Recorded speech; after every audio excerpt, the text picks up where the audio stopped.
Well, here we are. This is my circular saw. Before we do anything else, I just wanted to warn you, if you never worked with a circular saw, this is perhaps the most dangerous piece of equipment you can have in your shop, and I think the next the next thing that is closest to being just as dangerous is is probably giving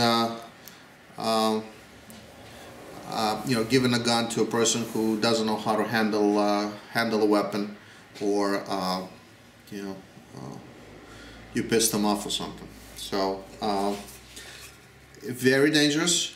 Be very, very careful. More fingers are lost every year to circular saws than anything else. So do everything you can just to prevent. Now, over the years, I've developed my way of safety around the circular saw. It's the only piece of equipment that I will not work or set up on while it's plugged into the wall. I know I have a switch and I know it's protected, but there's times where you could bump it when you try to set up or something. It's very dangerous. So be very, very worried about a circular saw. And well, the next piece,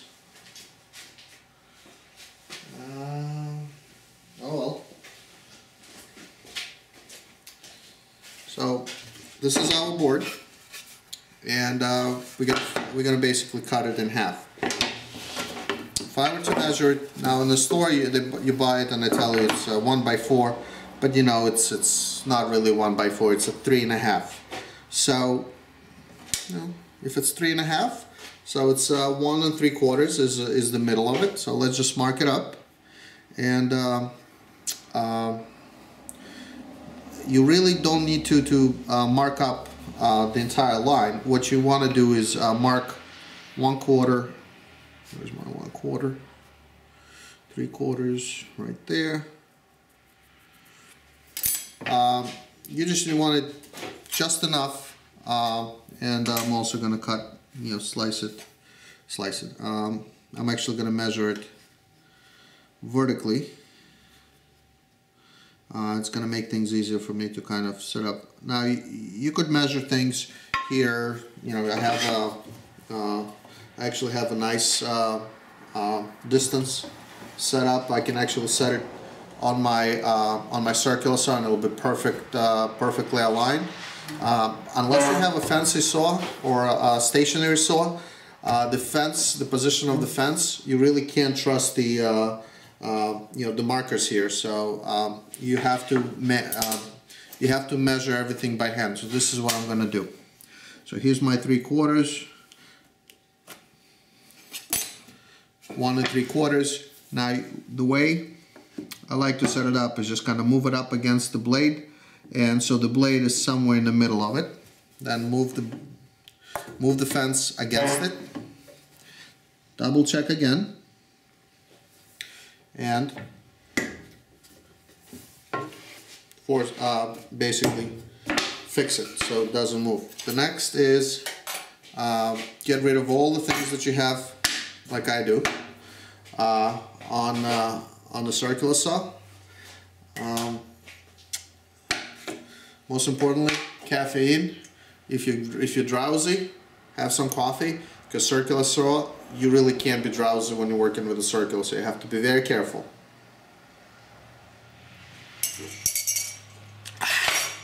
There's nothing better than cold coffee, right? The next piece that you need to adjust is the height of the blade. Every circular saw lets you adjust the height.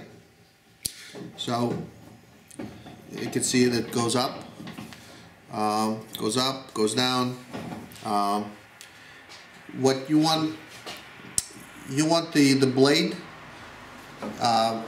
the top of the blade. Now they have teeth, so you want the blade to be high enough that about half of the cutout that's in there's a between the teeth there's a little kind of groove. half of that groove is buried under the wood and the other one is above the wood. This is about how high you want it to be. If it's if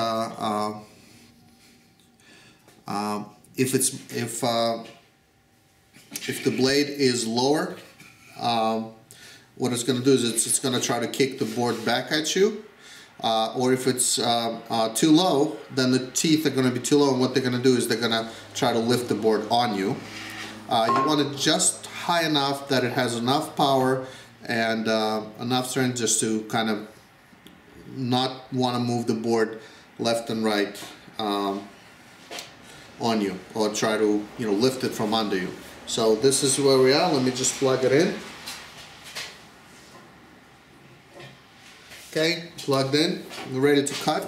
I have a little kind of, I have built a little pusher that I'm going to use to push the wood forward. You don't want to have your fingers anywhere near the blade, and be very, very careful in a wake. Also, do not start a circular saw with the piece up against the blade. It'll just throw it back at you. That's it. Now, a lot of the circular saws come with a little cover, a little fence that sits a glass fence, or actually clear plastic safety on top of it. You can, I find them, they distort my view of the blade and make it more dangerous for me. If I don't see the blade, I get worried. So I'm already a little bit nervous, and it's okay to be nervous near a circular saw. It's a dangerous piece of equipment. So I removed it. I think it's for me it's safer. You know, to each his own. So let's cut the board.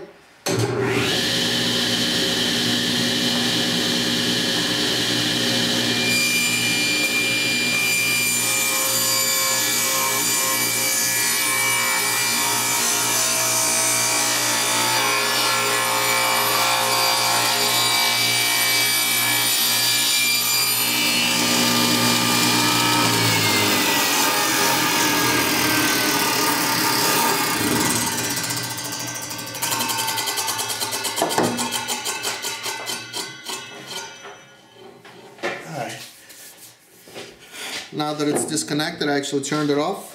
Disconnected from the outlet. Here's our pieces. We have our V-shape and a little cutout shape for the trailing edge. And if you can see, they're perfectly, they're the same height. This is exactly what we want. So the next step is we're going to mark 1 inch cutoffs and take it to the chop saw. One of the